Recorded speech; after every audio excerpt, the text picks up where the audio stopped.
ಕೊನೆಗೂ ರಾಜ್ಯ ಸರ್ಕಾರದಿಂದ ಗೃಹಲಕ್ಷ್ಮಿಯರಿಗೆ ಸಿಹಿ ಸುದ್ದಿ ಸಿಕ್ಕಿದೆ. ಮಾಧ್ಯಮಗಳ ಮುಂದೆ ಲಕ್ಷ್ಮಿ ಹೆಬ್ಬಾಳ್ಕರ್ ಅವರು 2 ಕಂತಿನ ಹಣ ಬಿಡುಗಡೆ ಬಗ್ಗೆ ಮಾಹಿತಿ ಕೊಟ್ಟಿದ್ದಾರೆ. ಯಾವ ಕಂತು ಬಿಡುಗಡೆ ಆಗಿದೆ ಮಾಹಿತಿ ನೋಡೋಣ. ಇದೇ ಮಧ್ಯೆ ಇಂಥವರಿಗೆ ಹಣ ಜಮಾ ಆಗೋದಿಲ್ಲ ಎಂದು ಕೂಡ ಲಕ್ಷ್ಮಿ ಹೆಬ್ಬಾಳ್ಕರ್ ಅವರು ಹೇಳಿಕೆ ಕೊಟ್ಟಿದ್ದು, ಏನಿದು ಮಾಹಿತಿ ವಿಡಿಯೋದಲ್ಲಿ ಪೂರ್ತಿಯಾಗಿ ನೋಡಿ. ಮತ್ತೊಂದೆಡೆಯಲ್ಲಿ ಕೇಂದ್ರ ಸರ್ಕಾರದ ಬಜೆಟ್ ಮಂಡನೆ ಮಾಡಿರೋ ಹಣಕಾಸು ಸಚಿವೆ ನಿರ್ಮಲಾ ಸೀತಾರಾಮನ್ ಅವರ ಬಳಿ ಕಾರು ಇಲ್ಲವಂತೆ. ಮಧ್ಯಮ ವರ್ಗದವರ ಸಿಟ್ಟಲ್ಲಿರೋ ನಿರ್ಮಲಾ ಸೀತಾರಾಮನ್ ಅವರ ಆಸ್ತಿ ಎಷ್ಟು ಎಂಬ ಕುರಿತಂತೆ ಶಾಕಿಂಗ್ ಮಾಹಿತಿ. PM ಕಿಸಾನ್ ಸಮ್ಮಾನ್ ನಿಧಿ ಯೋಜನೆಯ ರೈತರಿಗೂ ಕೂಡ ಮತ್ತೊಂದು ಕಂತು ಬಿಡುಗಡೆ ಬಗ್ಗೆ ಮಾಹಿತಿ. ಬಜೆಟ್ನಲ್ಲಿ 63,500 ಕೋಟಿ ರೂಪಾಯಿ ಮೀಸಲು. ಮತ್ತೊಂದೆಡೆಯಲ್ಲಿ ಚಿನ್ನ ಮತ್ತು ಬೆಳ್ಳಿ ಸತತವಾಗಿ ಕುಸಿತ ಕಾಣುತ್ತಿದ್ದು, ಹೂಡಿಕೆದಾರರು ಮುಂದೆ ಏನು ಮಾಡಬೇಕು ಎಂಬ ಮಾಹಿತಿ ಬಂದಿದೆ. ಚಿನ್ನ ಖರೀದಿ ಮಾಡಬೇಕಾ ಮಾಡಬಾರ್ದಾ, ಮಾಡಿದರೆ ಯಾವಾಗ ಖರೀದಿ ಮಾಡಬೇಕು ಎಲ್ಲ ಮಾಹಿತಿ ನೋಡೋಣ ಸ್ನೇಹಿತರೆ. ಮತ್ತೊಂದೆಡೆಯಲ್ಲಿ ಧೈರ್ಯವಿದ್ದವನು ಒಬ್ಬನೇ ಬಹುಮತ ಸಾಧಿಸಬಲ್ಲ, ನಾನು ಮತ್ತು ಸಿದ್ದರಾಮಯ್ಯನವರು ಒಗ್ಗಟ್ಟಾಗಿ ಇದ್ದೇವೆ ಎಂದು ಸದನದಲ್ಲಿ DK ಶಿವಕುಮಾರ್ ಅವರ ಹೇಳಿಕೆ. ಎಲ್ಲ ಸುದ್ದಿಗಳನ್ನು ನೋಡೋಕ್ಕಿಂತ ಮೊದಲು ನೀವು ನಮ್ಮ ಚಾನಲ್ಗೆ ಮೊದಲು ಬಾರಿ ಭೇಟಿ ಕೊಡುತ್ತಿದ್ರೆ ದಯವಿಟ್ಟು ಸಬ್ಸ್ಕ್ರೈಬ್ ಆಗಿ, ಪಕ್ಕದಲ್ಲಿ ಕಾಣಿಸೋ ಗಂಟೆ ಒತ್ತಿ. ಇದರಿಂದ ರಾಜ್ಯದ ಮುಖ್ಯವಾದ ಸುದ್ದಿಗಳು ನಿಮಗೆ ಸಿಗುತ್ತವೆ. ವಿಡಿಯೋಗೆ ಲೈಕ್ ಮಾಡಿ ಮತ್ತು ವಿಡಿಯೋ ಪೂರ್ತಿಯಾಗಿ ನೋಡಿ. ಬನ್ನಿ ಸ್ನೇಹಿತರೆ, ಎಲ್ಲ ಮಾಹಿತಿಗಳನ್ನು ಡೀಟೇಲ್ ಆಗಿ ನೋಡೋಣ. ನೀವು ಕೂಡ ಗೃಹಲಕ್ಷ್ಮಿ ಯೋಜನೆ ಫಲಾನುಭವಿಗಳಾಗಿದ್ದರೆ ನಿಮಗಿದೊಂದು ಸಿಹಿ ಸುದ್ದಿ. ಹೌದು, ಫೆಬ್ರವರಿ ತಿಂಗಳ ಪ್ರಾರಂಭದಲ್ಲೇ 4,000 ರೂಪಾಯಿ ಜಮೆ ಮಾಡಲಾಗುತ್ತೆ ಎಂದು ಕೊಪ್ಪಳದಲ್ಲಿ ಲಕ್ಷ್ಮಿ ಹೆಬ್ಬಾಳ್ಕರ್ ಅವರು ಮಾಹಿತಿ ಕೊಟ್ಟಿದ್ದಾರೆ. ಹೌದು, ಗೃಹಲಕ್ಷ್ಮಿ ಯೋಜನೆಯ ಮತ್ತೆ 2 ಕಂತಿನ ಹಣ ಬಿಡುಗಡೆ ಮಾಡಲಾಗುತ್ತಿದೆ ಎಂದು ಲಕ್ಷ್ಮಿ ಹೆಬ್ಬಾಳ್ಕರ್ ಅವರು ಸುದ್ದಿಗಾರರ ಮುಂದೆ ಮಾಹಿತಿ ಹಂಚಿಕೊಂಡಿದ್ದಾರೆ. ಇಲ್ಲಿಯವರೆಗೆ ನಾವು 24 ಕಂತಿನ ಹಣ ಬಿಡುಗಡೆ ಮಾಡಿದ್ದು, ಇದೀಗ 25 ಮತ್ತು 26ನೇ ಕಂತು ಕೂಡ ಬಿಡುಗಡೆ ಮಾಡುತ್ತಿದ್ದೇವೆ. ಈ ಮೂಲಕ ಗೃಹಲಕ್ಷ್ಮಿ ಯೋಜನೆಯಡಿಯಲ್ಲಿ ಒಟ್ಟು 26 ಕಂತು ಜಮೆ ಮಾಡುವ ಮೂಲಕ 52,000 ರೂಪಾಯಿ ಫಲಾನುಭವಿಗಳಿಗೆ ಕೊಟ್ಟಂತಾಗುತ್ತೆ ಎಂದು ಲಕ್ಷ್ಮಿ ಹೆಬ್ಬಾಳ್ಕರ್ ಅವರು ತಿಳಿಸಿದ್ದಾರೆ. ಹೌದು ಸ್ನೇಹಿತರೆ, ನಿಮ್ಮ ಬ್ಯಾಂಕ್ ಖಾತೆಗೆ ಇತ್ತೀಚೆಗೆ ಜನವರಿ ತಿಂಗಳಲ್ಲಿ 2,000 ರೂಪಾಯಿ ಬಂದಿದ್ರೆ ಅದು 24ನೇ ಕಂತಾಗಿರುತ್ತೆ.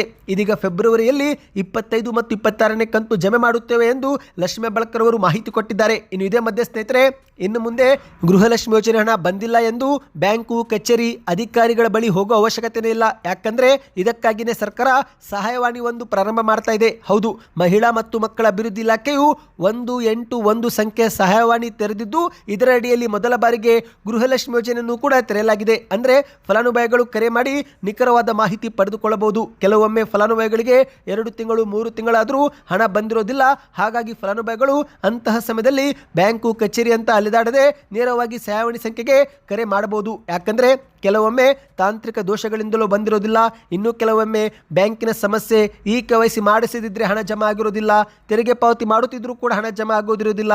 ಹಾಗಾಗಿ ನಿಖರವಾದ ಮಾಹಿತಿ ಪಡೆದುಕೊಳ್ಳಲು 181ಕ್ಕೆ ಕರೆ ಮಾಡಿ ಮಾಹಿತಿ ಪಡೆದುಕೊಳ್ಳಬಹುದು ಎಂದು ಹೇಳಿಕೆಯನ್ನು ಕೊಡಲಾಗಿದೆ. ಇನ್ನು ಇದೇ ಮಧ್ಯೆ ಸ್ನೇಹಿತರೆ, ಸಾಫ್ಟ್ವೇರ್ನಲ್ಲಿ ನಿಮ್ಮ ಹೆಸರು ತೋರಿಸಿಲ್ಲವೆಂದರೆ ಏನು ಮಾಡೋಕ್ಕೆ ಆಗೋದಿಲ್ಲ ಎಂದು ಲಕ್ಷ್ಮಿ ಹೆಬ್ಬಾಳ್ಕರ್ ಅವರು ಹೇಳಿಕೆ ಕೊಟ್ಟಿದ್ದಾರೆ. ಹೌದು, GST ಮತ್ತು ಆದಾಯ ತೆರಿಗೆ ಪಾವತಿ ಮಾಡುತ್ತಿರುವ ಎಂಬ ಕಾರಣಕ್ಕೆ 52,000 ಮಹಿಳೆಯರಿಗೆ ಗೃಹಲಕ್ಷ್ಮಿ ಯೋಜನೆ ಹಣ ಜಮೆ ಆಗುತ್ತಿಲ್ಲ. ಈಗಾಗಲೇ ಈ ಪೈಕಿ 20,000 ಫಲಾನುಭವಿಗಳ ಸಮಸ್ಯೆ ಸರಿಪಡಿಸಲಾಗಿದೆ. ಉಳಿದವರ ಸಮಸ್ಯೆ ಸರಿಪಡಿಸಲು ನಾವು ಪ್ರಯತ್ನ ಮಾಡುತ್ತಿದ್ದೇವೆ ಎಂದು ಲಕ್ಷ್ಮಿ ಹೆಬ್ಬಾಳ್ಕರ್ ಅವರು ಹೇಳಿಕೆ ಕೊಟ್ಟಿದ್ದಾರೆ. ಸಾಫ್ಟ್ವೇರ್ ಅಲ್ಲಿ ಈ ಒಂದು GST ಪಾವತಿದಾರರು ಎಂದು ತೋರಿಸಿದರೆ ಆಗ ಅವರಿಗೆ ಹಣ ಜಮೆ ಆಗೋದಿಲ್ಲ. ಆ ಒಂದು ಹಣವನ್ನು ಹೋಲ್ಡ್ ಮಾಡಲಾಗುತ್ತೆ. ಇದರಲ್ಲಿ ನಮ್ಮ ಇಲಾಖೆ ಆಗಲಿ ಸರ್ಕಾರದಾಗಲಿ ತಪ್ಪಿಲ್ಲ. ಯಾಕಂದ್ರೆ ರಾಜ್ಯದಲ್ಲಿ ಸುಮಾರು 1,26,00,000 ಗೃಹಲಕ್ಷ್ಮಿ ಯೋಜನೆ ಫಲಾನುಭವಿಗಳಿದ್ದು, ಕೆಲವು ಫಲಾನುಭವಿಗಳು ಕೆಲವೊಮ್ಮೆ ವ್ಯವಹಾರ ಮಾಡುವಾಗ GST ಆದಾಯ ತೆರಿಗೆ ವ್ಯಾಪ್ತಿಗೆ ಒಳಪಟ್ಟಿರುತ್ತಾರೆ. ಹಾಗಾಗಿ ಅವರ ಹೆಸರು ಸಾಫ್ಟ್ವೇರ್ ಅಲ್ಲಿ ಬಂದಿರುತ್ತೆ. ಹಾಗಾಗಿ ಅಂತವರಿಗೆ ಹಣ ಜಮೆ ಆಗುತ್ತಿಲ್ಲ. ಆದರೆ ಈ ಒಂದು ಸಮಸ್ಯೆ ಸರಿಪಡಿಸಲಾಗುತ್ತಿದೆ ಎಂದು ಹೇಳಿಕೆಯನ್ನು ಕೊಟ್ಟಿದ್ದಾರೆ ಸ್ನೇಹಿತರೆ. ಇನ್ನು ನಿಮ್ಮ ಬ್ಯಾಂಕ್ ಖಾತೆಗೆ ಜನವರಿ 2026ರಲ್ಲಿ ಅಂದರೆ ಕಳೆದ ತಿಂಗಳಲ್ಲಿ 2,000 ರೂಪಾಯಿ ಜಮಾವಾಯಿತಾ? ಕಮೆಂಟ್ ಮಾಡಿ ಸ್ನೇಹಿತರೆ. ಒಂದೊಮ್ಮೆ ಜಮಾ ಆಗಿಲ್ಲವೆಂದರೆ ಫೆಬ್ರವರಿಯಲ್ಲಿ ಬಹುತೇಕ ಹಣ ಜಮಾ ಆಗುವ ಸಾಧ್ಯತೆ ಹೆಚ್ಚಾಗಿದೆ. ಬನ್ನಿದೀಗ ಮತ್ತೊಂದು ಮಾಹಿತಿಗೆ ಹೋಗೋಣ.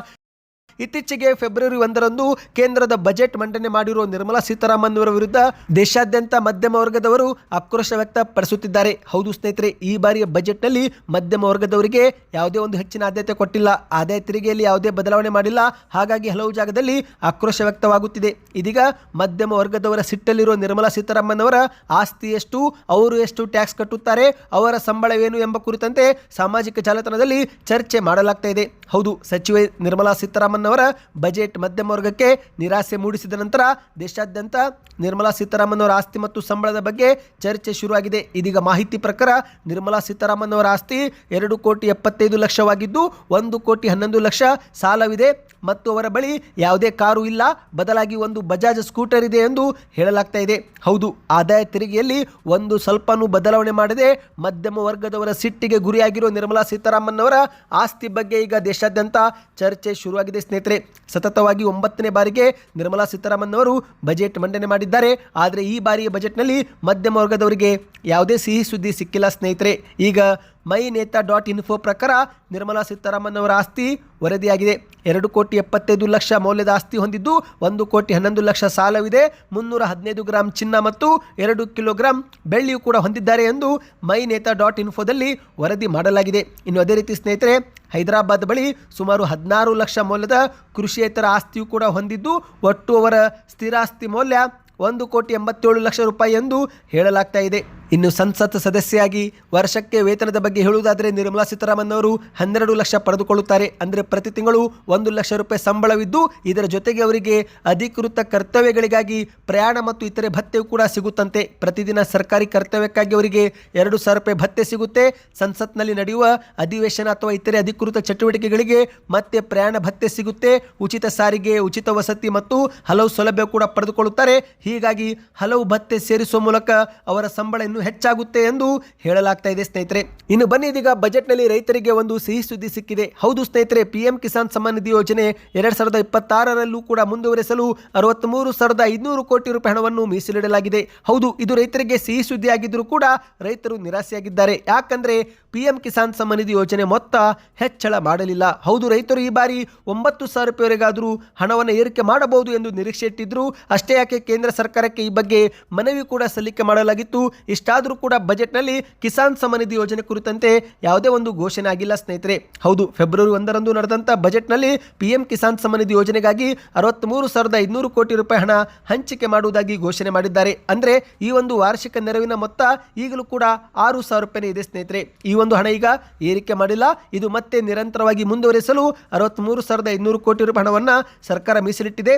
ಇಲ್ಲಿವರೆಗೆ ಕೇಂದ್ರ ಸರ್ಕಾರ 21 ಕಂತು ಜಮಾ ಮಾಡಿದೆ. ಹೌದು, ಇತ್ತೀಚೆಗೆ ನವೆಂಬರ್ ತಿಂಗಳಲ್ಲಿ ತಮಿಳುನಾಡಿನ ಕೊಯಮತ್ತೂರಿನಲ್ಲಿ ಪ್ರಧಾನಿ ಮೋದಿಯವರು 21ನೇ ಕಂತನ್ನು ಹಾಕಿದ್ದಾರೆ.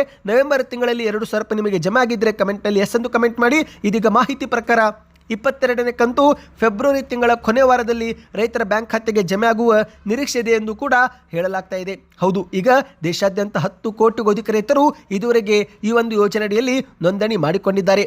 ನೀವೇನಾದರೂ ಇದುವರೆಗೆ ಕಿಸಾನ್ ಸಮ್ಮಾನ್ ನಿಧಿ ಯೋಜನೆಗೆ ನೋಂದಣಿ ಮಾಡಿಲ್ಲವೆಂದರೆ ಈಗಲೂ ಕೂಡ ನೋಂದಣಿ ಮಾಡಿಕೊಳ್ಳಬಹುದು ಸ್ನೇಹಿತರೆ. ಈ ಬಗ್ಗೆ ಇನ್ನಷ್ಟು ಮಾಹಿತಿ ಬೇಕೆಂದರೆ ಕಮೆಂಟ್ನಲ್ಲಿ PM ಕಿಸಾನ್ ಎಂದು ಕಮೆಂಟ್ ಮಾಡಿ. ಬನ್ನಿ, ಇದೀಗ ಚಿನ್ನ ಮತ್ತು ಬೆಳ್ಳಿ ಬಗ್ಗೆ ಮಾಹಿತಿ ನೋಡೋಣ. ಚಿನ್ನ ಮತ್ತು ಬೆಳ್ಳಿ ಪ್ರಿಯರಿಗೆ ಸಿಹಿ ಸುದ್ದಿ ಸಿಕ್ಕಿದೆ. ಸತತವಾಗಿ 3 ದಿನಗಳಿಂದ ಚಿನ್ನ ಕುಸಿತ ಕಾಣ್ತಾ ಇದೆ. ನೀವು ಸ್ಕ್ರೀನ್ ಮೇಲೆ ಈ ಒಂದು ಅಪ್ಡೇಟ್ ಮಾಹಿತಿ ನೋಡ್ತಿರ್ಬೋದು ಸ್ನೇಹಿತರೆ. 3 ಫೆಬ್ರವರಿ ಮಾಹಿತಿಯ ಪ್ರಕಾರ 24 ಕ್ಯಾರೆಟ್ 1 ಗ್ರಾಮ್ಗೆ 15,393 ರೂಪಾಯಿ, ಅಂದರೆ 10 ಗ್ರಾಮ್ಗೆ 1,53,000 ರೂಪಾಯಿ ಸ್ನೇಹಿತರೆ. ಇದು 1,80,000 ರೂಪಾಯಿ ಟಚ್ ಮಾಡಿ ಚಿನ್ನ ಈಗ ದೊಡ್ಡ ಮಟ್ಟದಲ್ಲಿ ಕುಸಿತ ಕಂಡಿದೆ. ಈ ಒಂದು ಕುಸಿತ ಇನ್ನೂ ಸ್ವಲ್ಪ ಮುಂದುವರಿಯಬಹುದು ಎಂದು ನಿರೀಕ್ಷೆ ಮಾಡಲಾಗಿದೆ. ಮತ್ತು ಬೆಳ್ಳಿ ಬಗ್ಗೆ ನೋಡುವುದಾದರೆ ಪ್ರತಿ ಗ್ರಾಮ್ಗೆ 280 ರೂಪಾಯಿ ಮತ್ತು 10 ಗ್ರಾಮ್ಗೆ 2,800, 1 ಕೆಜಿಗೆ 2,80,000. ಈ 1 ಕೆಜಿ ಬೆಳ್ಳಿ ಇತ್ತೀಚೆಗೆ 4,20,000 ರೂಪಾಯಿ ಮುಟ್ಟಿದೆ ಸ್ನೇಹಿತರೆ. ಅಂದರೆ 50% ಈಗ ಆಲ್ಮೋಸ್ಟ್ ಕುಸಿತವಾಗಿದೆ. ಈ ಮೂಲಕ ಬೆಳ್ಳಿ ಪ್ರಿಯರಿಗೂ ಕೂಡ ಸಿಹಿ ಸುದ್ದಿ ಸಿಕ್ಕಿದೆ. ಇಷ್ಟು ದಿನ ಚಿನ್ನ ಮತ್ತು ಬೆಳ್ಳಿ ಖರೀದಿ ಮಾಡಬೇಕು ಎಂದು ಯೋಚನೆ ಮಾಡುತ್ತಿರುವವರು ಈಗ ಚಿನ್ನ ಮತ್ತು ಬೆಳ್ಳಿ ಖರೀದಿ ಮಾಡಬಹುದು. ಆದರೆ ಇನ್ನೂ ಸ್ವಲ್ಪ ಚಿನ್ನ ಕುಸಿಯಬಹುದು ಎಂದು ನಿರೀಕ್ಷೆ ಮಾಡಲಾಗಿದೆ. ಯಾಕಂದರೆ ಸ್ನೇಹಿತರೆ, ಅಂತಾರಾಷ್ಟ್ರೀಯ ಮಾರುಕಟ್ಟೆಯಲ್ಲಿ ಚಿನ್ನದ ಕುಸಿತ ಮುಂದುವರೆದಿದೆ. ಹೌದು, ಹಲವರು ಚಿನ್ನವನ್ನು ಸೆಲ್ ಮಾಡ್ತಿದ್ದಾರೆ. ಇಷ್ಟು ದಿನ ಕಡಿಮೆ ಬೆಲೆಗೆ ಚಿನ್ನ ಖರೀದಿ ಮಾಡಿದವರು ಈಗ ಪ್ರಾಫಿಟ್ ಬುಕ್ಕಿಂಗ್ ಮಾಡಿಕೊಳ್ಳುತ್ತಿದ್ದಾರೆ. ಹಾಗಾಗಿ ಚಿನ್ನದ ಬೆಲೆ ಇನ್ನಷ್ಟು ಕುಸಿಯುವ ಸಾಧ್ಯತೆ ಇದೆ ಎಂದು ಹೇಳಲಾಗ್ತಾ ಇದೆ. ಹೌದು, ಕಳೆದ ಕೆಲವು ದಿನಗಳಿಂದ ಚಿನ್ನ ಮತ್ತು ಬೆಳ್ಳಿ ಇತಿಹಾಸದಲ್ಲೇ ಗರಿಷ್ಠ ಹಂತ ತಲುಪಿದ್ದವು. ಈಗ ಅದೇ ರೀತಿ ಚಿನ್ನ ಮತ್ತು ಬೆಳ್ಳಿ ಸತತವಾಗಿ ಕುಸಿತ ಕಾಣ್ತಾ ಇದೆ. 1987ರ ನಂತರ 2026ರಲ್ಲೇ ದೊಡ್ಡ ಕುಸಿತ ಎಂದು ಹೇಳಲಾಗ್ತಾ ಇದೆ. ಹೌದು, 1987ರಲ್ಲೂ ಕೂಡ ಚಿನ್ನ 5% ಕುಸಿದಿತ್ತು. ಆದರೆ ಈ ಬಾರಿ 2026ರಲ್ಲಿ 7% ಕುಸಿತ ಕಂಡಿದೆ. ಇನ್ನು ಚಿನ್ನವನ್ನು ಹೂಡಿಕೆ ಮಾಡಲು ಇದು ಉತ್ತಮ ಸಮಯವಾ ಎಂದು ನಿಮ್ಮ ಒಂದು ಪ್ರಶ್ನೆ ಇದ್ದರೆ ಅದಕ್ಕೂ ಕೂಡ ಉತ್ತರ ಸಿಕ್ಕಿದೆ. ಹೌದು, ಮಾರುಕಟ್ಟೆ ಅಸ್ಥಿರವಾಗಿರುವ ಕಾರಣ ಆತುರದಲ್ಲಿ ನಿರ್ಧಾರ ತೆಗೆದುಕೊಂಡರೆ ನಷ್ಟವಾಗಬಹುದು. ಇದೀಗ ಚಿನ್ನ ತಜ್ಞರ ಪ್ರಕಾರ ಸಮೀಪದ ಅವಧಿಯಲ್ಲಿ ಅಂದರೆ ಇನ್ನೂ ಕೆಲ ತಿಂಗಳು ಚಿನ್ನದ ಬೆಲೆಗಳು ನಿರ್ದಿಷ್ಟ ವ್ಯಾಪ್ತಿಯೊಳಗೆ ಚಲಿಸುವ ಸಾಧ್ಯತೆ ಇದೆ ಅಂತೆ ಸ್ನೇಹಿತರೆ. ಅಂದರೆ ಮೇಲೆ ಹೋಗಿ ಮತ್ತೆ ಕೆಳಗೆ ಬರ್ಬೋದು, ಕೆಳಗಿಂದ ಮತ್ತೆ ಮೇಲೆ ಹೋಗ್ಬೋದು, ಒಂದು ನಿರ್ದಿಷ್ಟ ವ್ಯಾಪ್ತಿಯೊಳಗೆ ಚಲಿಸುವ ಸಾಧ್ಯತೆ ಇದೆ. ಹಾಗಾಗಿ ಹೂಡಿಕೆದಾರರು ಚಿನ್ನ ಖರೀದಿ ಮಾಡಲು ಏಕಾಏಕಿ ದೊಡ್ಡ ಮಟ್ಟದಲ್ಲಿ ಖರೀದಿ ಮಾಡದೆ ಹಂತ ಹಂತವಾಗಿ ಸ್ವಲ್ಪ ಸ್ವಲ್ಪ ಖರೀದಿ ಮಾಡಿದರೆ ಆವರೇಜ್ನಲ್ಲಿ ಉತ್ತಮ ಲಾಭ ಗಳಿಸಬಹುದು ಎಂದು ಹೇಳಲಾಗ್ತಾ ಇದೆ ಸ್ನೇಹಿತರೆ. ನಿಮ್ಮ ಪ್ರಕಾರ ಚಿನ್ನದ ಬೆಲೆ ಕುಸಿತವಾಗಬೇಕು, ಇನ್ನಷ್ಟು ಏರಿಕೆ ಆಗಬೇಕು, ನಿಮ್ಮ ಅನಿಸಿಕೆಯನ್ನು ನೀವು ಕಮೆಂಟ್ ಮಾಡಿ. ಬನ್ನಿ ಇದೀಗ ಕೊನೆ ಮಾಹಿತಿಗೆ ಹೋಗೋಣ. ಅದಕ್ಕಿಂತ ಮೊದಲು ಇದುವರೆಗೆ ವಿಡಿಯೋಗೆ ಲೈಕ್ ಮಾಡಿಲ್ಲವೆಂದರೆ ಲೈಕ್ ಕೂಡ ಮಾಡಿ. ಇದೀಗ ಸದನದಲ್ಲಿ ಡಿ.ಕೆ. ಶಿವಕುಮಾರ್ ಅವರು ಧೈರ್ಯವಿದ್ದವನು ಒಬ್ಬನೇ ಬಹುಮತ ಸಾಧಿಸಬಲ್ಲ ಎಂದು ವಿಶ್ವಾಸದಿಂದ ನುಡಿದಿದ್ದಾರೆ. ಹೌದು, ರಾಜಕೀಯದಲ್ಲಿ ಎಲ್ಲವೂ ಕೂಡ ಸಾಧ್ಯ. ರಾಜಕೀಯ ಎಂಬುದೇ ಸಾಧ್ಯತೆಗಳ ಕಲೆ. ದೃಢವಾದ ನಿಲುವು ಸಂಕಲ್ಪ ಹೊಂದಿದ್ರೆ ಒಬ್ಬನೇ ಸಾಕು. ಆತನ ಜೊತೆಗೆ 140 ಜನರು ಕೂಡ ಬರ್ತಾರೆ. ಬಹುಮತವೂ ಕೂಡ ಸಾಧಿಸಬಲ್ಲ. 2028ರಲ್ಲಿ ಏನಾಗುತ್ತೆ ನೋಡೋಣ ಎಂದು ಡಿ.ಕೆ. ಶಿವಕುಮಾರ್ ಅವರು ವಿಧಾನಸಭೆಯಲ್ಲಿ ಹೇಳಿಕೆ ಕೊಟ್ಟಿದ್ದಾರೆ. ಹೌದು ಸ್ನೇಹಿತರೆ, ರಾಜ್ಯಪಾಲರದ ಭಾಷಣದ ನಡುವೆ ವಿಪಕ್ಷ ನಾಯಕರಾಗಿರುವ ಆರೋಶಕ್ ಅವರು ಎದ್ದು ನಿಂತು ಅಧಿಕಾರ ಹಂಚಿಕೆ ಬಗ್ಗೆ ಪ್ರಸ್ತಾಪಿಸಿ ಮಾತನಾಡಿದ್ದಾರೆ. ಕಳೆದ 1 ತಿಂಗಳಿನಿಂದ ಡಿ.ಕೆ. ಶಿವಕುಮಾರ್ ಅವರ ಮಾತಾಗಲಿ ಅವರ ಟ್ವೀಟ್ ಆಗಲಿ ನೂರಾರು ಅರ್ಥ ಬರುವಂತಿದ್ದು ಎಲ್ಲರೂ ಕೂಡ ಗೊಂದಲಕ್ಕೆ ಒಳಗಾಗಿದ್ದಾರೆ. ಹಾಗಾಗಿ ಡಿ.ಕೆ. ಶಿವಕುಮಾರ್ ಅವರು ಈ ಬಗ್ಗೆ ಸ್ಪಷ್ಟನೆ ಕೊಡಲಿ ಎಂದು ಆರೋಶಕ್ ಅವರು ಹೇಳಿದ್ದಾರೆ. ಇದಕ್ಕೆ ಉತ್ತರ ಕೊಟ್ಟಂತ ಡಿ.ಕೆ. ಶಿವಕುಮಾರ್ ಅವರು, ನೋಡ್ರಿ ಆರೋಶಕ್ ಅವರೇ, ನೀವು ಹಿರಿಯ ರಾಜಕಾರಣಿ, ಯಾರು ಏನಾದರೂ ಮಾತನಾಡಲಿ, ನಾನು ತಲೆ ಕೆಡಿಸಿಕೊಳ್ಳೋದಿಲ್ಲ. ನಾನು ವಿದ್ಯಾರ್ಥಿ ನಾಯಕನಿಂದ ಬೆಳೆದು ಬಂದವನು. ನನ್ನದೇ ಆದ ಮೌಲ್ಯ ಪಾಲಿಸಿಕೊಂಡು ಉಳಿಸಿಕೊಂಡು ಬಂದಿದ್ದೇನೆ. ಪಕ್ಷ ನನಗೆ ಚಿಕ್ಕ ವಯಸ್ಸಿನಲ್ಲೇ ಟಿಕೆಟ್ ಕೊಟ್ಟಿದ್ದು ಇಲ್ಲಿವರೆಗೆ ನಾನು ಬೆಳೆದಿದ್ದೇನೆ. ರಾಜಕೀಯದಲ್ಲಿ ಏಳು ಬೀಳು ಸಹಜ. ನಾನು ಎಂತೆಂಥವರ ಏಳು ಬೀಳು ನೋಡಿದ್ದೇನೆ. ನಾನು ಕೂಡ ಬಿದ್ದಿದ್ದೇನೆ, ಎದ್ದಿದ್ದೇನೆ, ಜೈಲು ವಾಸವೂ ಕೂಡ ಅನುಭವಿಸಿದ್ದೇನೆ. ಇನ್ನು 1 ತಿಂಗಳ ಕಳೆದರೆ ನಾನು ಪಕ್ಷದ ಅಧ್ಯಕ್ಷನಾಗಿ 6 ವರ್ಷವೂ ಕೂಡ ಪೂರ್ಣಗೊಳ್ಳುತ್ತೆ. ಇನ್ನು ಸಿದ್ದರಾಮಯ್ಯ ಸೇರಿದಂತೆ 139 ಶಾಸಕರು ಕೂಡ ನನ್ನ ಬಲ. ಸಿದ್ದರಾಮಯ್ಯನವರು 100ರಷ್ಟು ನನ್ನ ಜೊತೆಗಿದ್ದಾರೆ. ಇದರಲ್ಲಿ ಬೇರೆ ಪ್ರಶ್ನೆ ಇಲ್ಲ. ನಾವಿಬ್ಬರು ಪರಸ್ಪರ ಕೈ ಜೋಡಿಸಿ ಜೊತೆಯಾಗಿ ಕೆಲಸ ಮಾಡಿಕೊಂಡು ಹೋಗುತ್ತಿದ್ದೇವೆ. ಮುಂದೆಯೂ ಕೂಡ ಕೆಲಸ ಮಾಡುತ್ತೇವೆ. ಜನರಿಗೆ ಕೊಟ್ಟ ಮಾತನ್ನು ಉಳಿಸಿಕೊಂಡು ನಾವು ನುಡಿದಂತೆ ನಡೆಯುತ್ತಿದ್ದೇವೆ. ಮುಂದೆಯೂ ಕೂಡ ನಡೆಯುತ್ತೇವೆ ಎಂದು ಡಿ.ಕೆ. ಶಿವಕುಮಾರ್ ಅವರು ಹೇಳಿದ್ದಾರೆ. ಇದರಲ್ಲಿ ಯಾವುದೇ ಗೊಂದಲ ಬೇಡ. ಅವರ ಕಷ್ಟ ಕಾಲದಲ್ಲಿ ನಾನು ನಿಂತಿದ್ದೇನೆ, ಮುಂದೆಯೂ ಕೂಡ ನಿಲ್ಲುತ್ತೇನೆ. ಸಿದ್ದರಾಮಯ್ಯನವರು ನನ್ನ ಜೊತೆಗೇನಿದ್ದಾರೆ ಎಂದು ಡಿ.ಕೆ. ಶಿವಕುಮಾರ್ ಅವರು ಹೇಳಿದ್ದಾರೆ. ಸದ್ಯಕ್ಕೆಷ್ಟೇ ಸ್ನೇಹಿತರೆ, ಈ ಮಾಹಿತಿಗಳು ಇಷ್ಟವಾಗಿದ್ದರೆ ವಿಡಿಯೋಗೆ ಲೈಕ್ ಮಾಡಿ, ಚಾನಲ್ಗೆ ದಯವಿಟ್ಟು ಸಬ್ಸ್ಕ್ರೈಬ್ ಆಗಿ.